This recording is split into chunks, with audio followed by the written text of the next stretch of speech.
How to fix Snapchat error code C04A. Hi everyone, I'm going to show you how to solve this problem in just 1 minute. It's very simple. First we need to check the update of our application. This is the first version that may cause a problem. Go to the App Store or Play Market and find the Snapchat app. As you can see, I have an updated app, but there may be another solution that can solve this problem.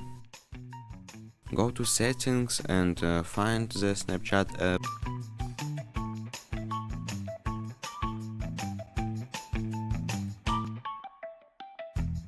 Here we have two features that you can choose. It's a float app or delete app. I advise delete app and install it again and your problem will be fixed. Hope I helped you. Thanks for watching. Like and subscribe to the channel.